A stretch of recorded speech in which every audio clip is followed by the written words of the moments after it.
মা এইসব কি? ওই আগে ওদের একটু আশীর্বাদটা করে দিই, তারপর তোমাদের আংটি বদল হবে।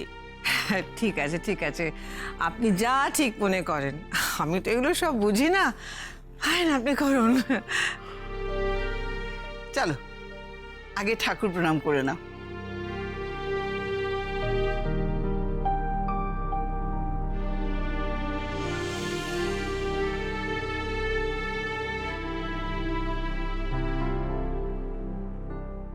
যারা প্রণাম করো।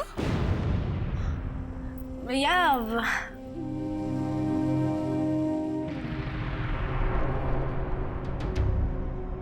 এখন কি এই সবের সময়? এখন তো নিউ লঞ্চ নিয়ে কাজ করা উচিত ছিল।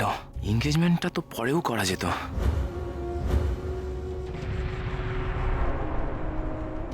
চল এবার ওখানে বসবি, চল।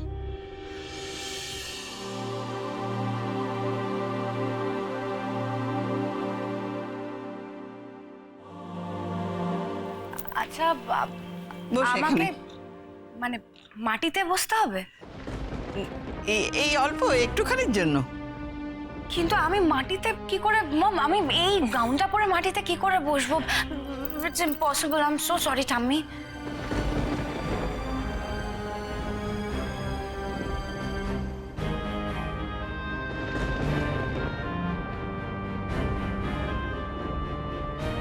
আশীর্বাদের তো এটাই নিয়ম যারা, মাটিতে বসে মাথা নিচু করে বড়দের আশীর্বাদ নিতে হয়। এখন তোমার যদি কোনো অসুবিধে থাকে। পারবে, তুমি ঠিক বুঝতে পারবে মা, ড্যাড ঠিক পারবে। আফটার অল তুমি তো বাঙালি মেয়ে, যতই স্টেটসে বড় হও না কেন, হ্যাঁ বুঝতে পারবে।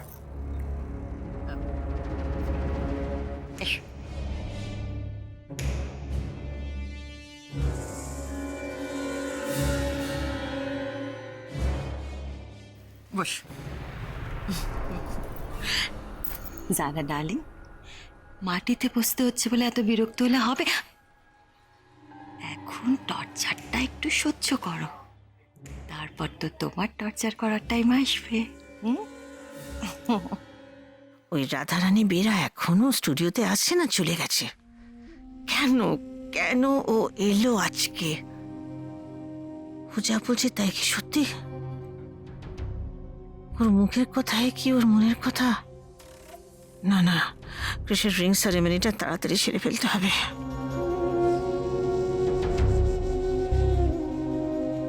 মা তাড়াতাড়ি করুন, এরপর তো আমাদের রিং সেরেমনি আছে। বেশ,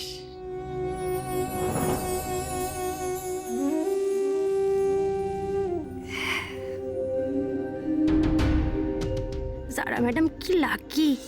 ইস, আমারও যদি এরকম একটা বর হতো।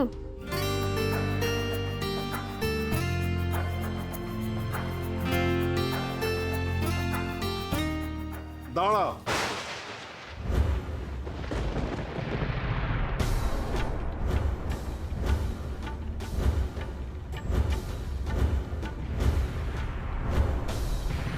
अरे बाबा, मेरा बेटी को पात्रपक्ष देखते हैं। देख तेरी, मैं हिंदी में उतना स्वच्छंद नहीं है, বাংলায় বলছি। শোন বাবা, তুই তো বাংলা বুঝিস। আমার মেয়েকে পাত্রপক্ষ দেখতে চোরা বলে বসে আছে, আমাকে নিয়ে যেতে হবে ওকে। কেন বুঝতে পারছিস না? এই কানের কাছে চেঁচাচ্ছিস কেন রে বেটা? তোদের মালিক আমার মেয়েকে জোর করে নিয়ে এসছে, আমি কি এমনি এসছি নাকি? যেতে দে, যেতে দে, সরে যাবো।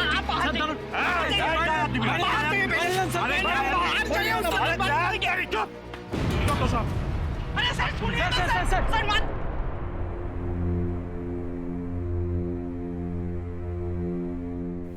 কই রে, দে দে দে দে।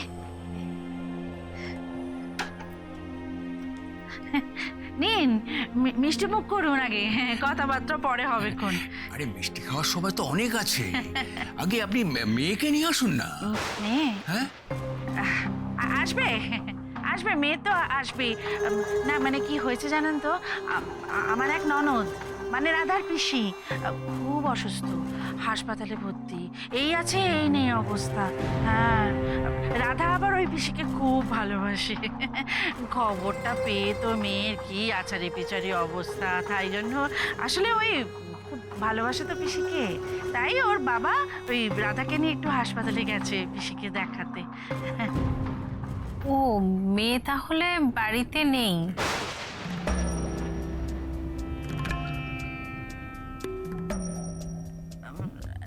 না, আসবে আসবে, এসে যাবে এক্ষুনি এসে যাবে। নিন না, মিষ্টি খেতে খেতেই এসে যাবে। ও বাবা, তুমি হাত গুটিয়ে বসে আছো কেন? খাও খাও, মিষ্টি খাও, খান। বুঝতে পারছি এভাবে আপনাদের বসিয়ে রাখাটা ঠিক হচ্ছে না, কিন্তু কি করব বলুন। না না, দেখুন এ তো মানুষের মরণ বাঁচনের ব্যাপার, আপনি আর কি করবেন। আচ্ছা, আপনার 3 মেয়ে না?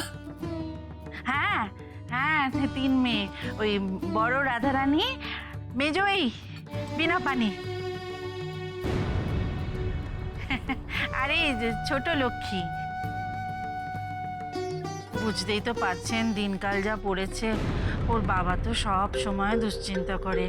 থাকার মধ্যে আছে তো এই একখানা বাড়ি, এই 3খানা মেয়েকে কিভাবে যে পার করব ভগবানই জানেন। না না, এতে ভাবার কিছু নেই।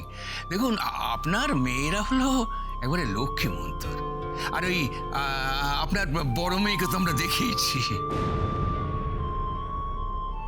হ্যাঁ হ্যাঁ, ওই ওপরই দেখেছেন, এমনিতে তো বদের ধাড়ি। হ্যাঁ দেখেছেন না, খুব ভালো, নিজের মেয়ে বলে বলছি না, জানেন তো, রাধা অতি লক্ষ্মী, নম্র, ভদ্র, গৃহকর্ম নিপুণা মেয়ে। আর দিদি শাড়িতে খুব ভালো ডিজাইনও করে, আর তাঁতিপাড়াতে তো সব ডিজাইনই দিদি করে। হ্যাঁ, ও লক্ষ্মী, যা না, যা ঘরে যা, ওই দিদির কাজ করা শাড়ি কিছু নিয়ে আয়, যা। আচ্ছা, বাজারে আপনাদের একটা শাড়ির দোকান আছে তাই না? হ্যাঁ। এ কি, এরা আসতে না আসতে শাড়ির দোকানের কথা তুলছে কেন? এরাও কি দোকান লিখিয়ে নেওয়ার কথা বলবে নাকি?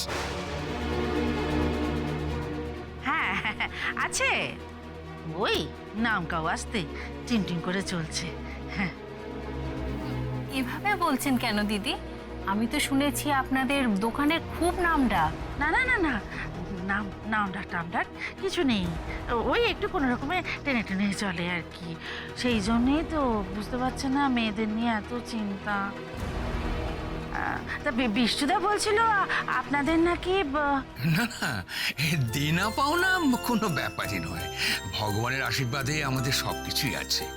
আমরা মেয়েকে এক কাপড়ে নিয়ে যাব।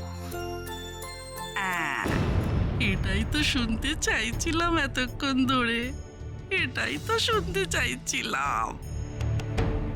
আপনারা একটু বসুন, হ্যাঁ, মিষ্টি টিষ্টি খান, আমি বরং একটু বাবাকে ফোন করে দেখি কত দূর এলো। অবিনা, জামা একটু তোর বাবাকে ফোন কর তো, দেখ। নিন না, এরকম বসে আছেন কেন? না, ঠিক আছে, আপনি ফোন করুন। ওই যে শাড়ি এনেছে, দেখুন, দেখা দেখা দেখা।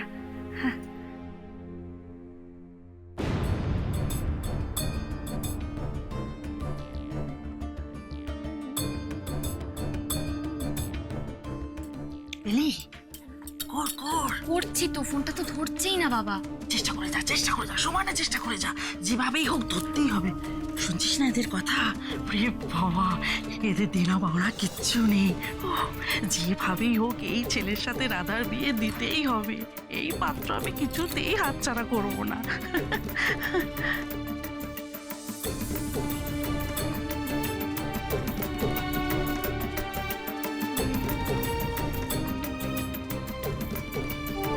এই পাত্রপক্ষ যদি আজ উঠে চলে যায় না, আজ আমি রাধাকে একেবারে কুচি কুচি করে কাটব।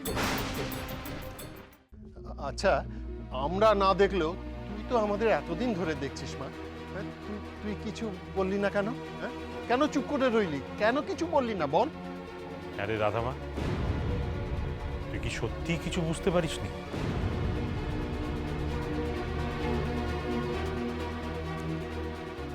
আমার চোখের দিকে তাকা, চোখের দিকে তাকিয়ে বল তুই কিছু বুঝতে পারিস না।